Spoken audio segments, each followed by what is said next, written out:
Hello guys, good day! Welcome to my YouTube channel. Meron akong isi-share ulit sa inyo guys, isang Tecno Camon. Ayan po. Ang problema po nito, sabi ng may-ari, hindi daw nag-charge. So sinubukan kong i-charge. Posible nga na charging port ang problema o charging pin. Dahil habang i-charge daw po ito, ay bigla daw pong bumagsak. So ayan po, hindi nagcha-charge. So i-check natin to kung naging problema. Patsambahan to kung magcha-charge o hindi.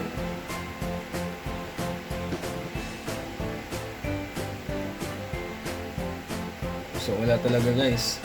So tara, buksan natin, tingnan natin kung ano talaga ang problema, kung charging pin o charging board, kasi bumagsak daw to habang kina-charge. Yung mga pandikit na nga guys, nilagyan nila ng tape, siguro humiwalay nga to.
Ayan guys, meron pang tornilyong natanggal sa loob.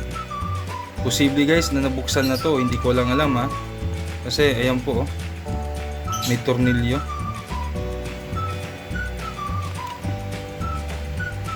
Lalabas ko dahan-dahan para makita ninyo. Kaya importante din po talaga na magsabi ng totoo yung may-ari, para hindi po mahirapan yung mga technician sa pag-repair po ng phone ninyo. Ayan po. Hindi ko po alam kung hard drop lang talaga to o posibleng nabuksan na po ito. So check natin kung talagang charging port lang ang problema o charging pin. Ayan guys, kikita nyo. Ito po. Ito kakabukas ko lang guys,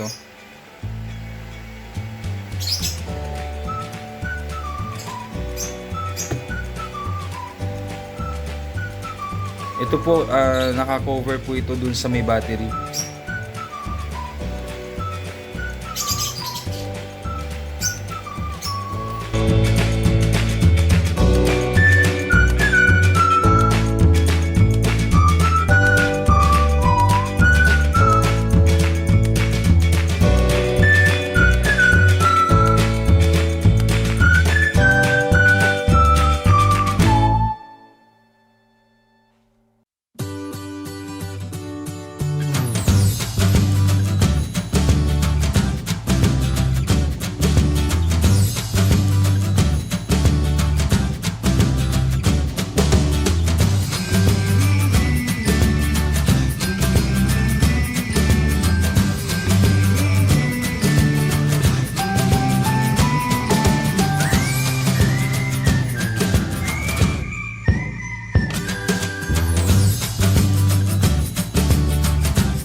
Tanggal muna natin itong battery.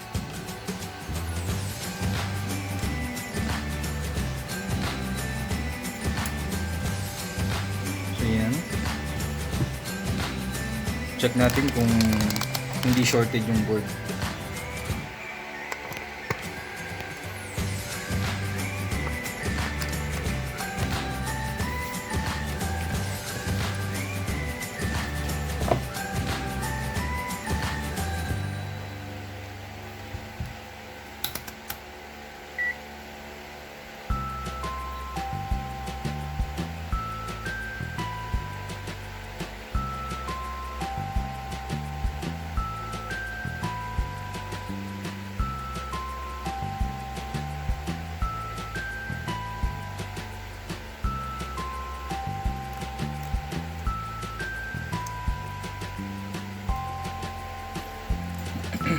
sa pagtetest naman po, ilagay nyo lang po sa diode sign. Yan po yung diode sign. Yung may arrow po na yan, yan po yung diode. So sa terminal, lagay nyo yung sa positive and negative. Positive sa positive, negative sa negative. Para ma-check nyo po yung alin po yung negative doon, ilagay nyo muna tong tester ninyo sa buzzer. Tapos, lagay nyo dito sa frame, sa ground. So, ibig sabihin yan po yung negative. Dito sa kabila, hindi po yan tutunog. So, pag dito sa kabila, tutunog po yan. So, ito po yung ground, ito po yung negative. Tapos, kasi po yung negative po connected po yan sa ground, sa ground. Dito po mismo sa frame. Sa metal na to, metal cover. So, after nun, lagay nyo sa diode sign. Tapos, check nyo lang po yung reading. 2.9, good, reverse. Ayan po, 0.4. So, good po yung motherboard. So, hindi na po natin yung gagalawin. Dito na po tayo sa charging pin.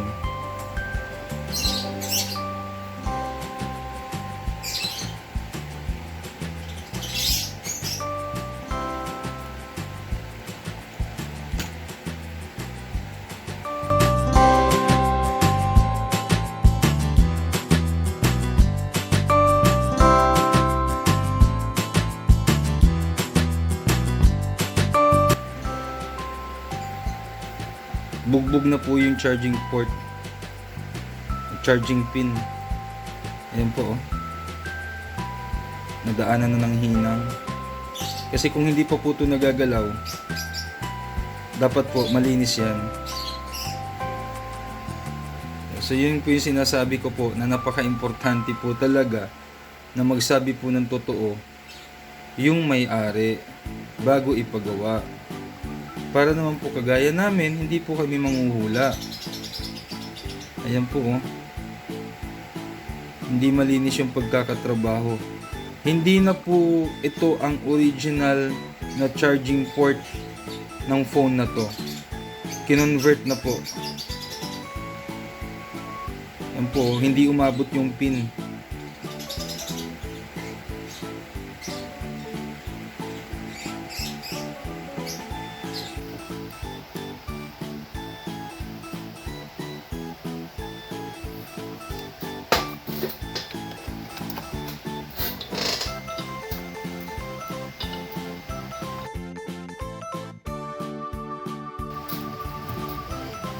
So guys, nag-decide ako guys na palitan na ng charging port at charging pin.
natin kung magcha-charge.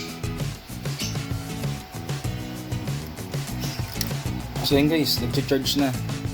So okay na yung unit. Pwede na natin i-PM yung may-ari para makuha yung cellphone.